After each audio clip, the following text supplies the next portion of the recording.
મકવાણાથી કિશોરભાઈ છે। હું તમને આજે દેશપ્રેમ એટલે કે રાષ્ટ્રપ્રેમ વિશે કહેવા માંગુ છું। તો મારી એવી નમ્ર વિનંતી છે કે તમે સૌ ધ્યાનથી સાંભળો। જનની અને જન્મભૂમિ સ્વર્ગથી પણ ચડિયાતી છે। જે દેશની ધરતી પર આપણો જન્મ થયો છે એ દેશની ધરતી જ આપણું પાલન પોષણ કરે છે। જે દેશની ધરતી આપણું પાલન પોષણ કરતી હોય છે એ દેશની ધરતી પ્રત્યેક આપણને એક ઊંડી લાગણી હોય છે।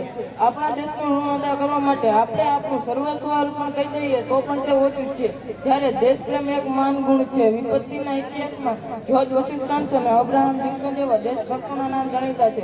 વર્ષો પહેલા આપણા દેશ પર અંગ્રેજ શાસન ચાલતું હતું। અંગ્રેજોનો નિકાસ કરવા માટે ગાંધીજીએ સ્વાતંત્ર્ય સંગ્રામ રચ્યો હતો। સ્વાતંત્ર્ય સંગ્રામમાં લાલા લજપતરાય, ચંદ્રશેખર આઝાદ અને ચંદ્રશેખર આઝાદ જેવા વગેરે મહાનુભાવો હતા। ત્યારે તેમાંથી ભગતસિંહ અને ચંદ્રશેખર આઝાદ જેવા બે મહાનુભાવોનું મૃત્યુ પણ થઈ ગયું હતું અને મહાત્મા ગાંધી, સરદાર વલ્લભભાઈ પટેલ, સુભાષચંદ્ર બોઝ, લાલા લજપતરાય જેવા મહાનુભાવોએ છેલ્વાસ અનુભવી આપણા ભારત દેશને અંગ્રેજોની ગુલામીમાંથી આઝાદ કરાવ્યો હતો। જય હિન્દ, જય ભારત અસ્તુ।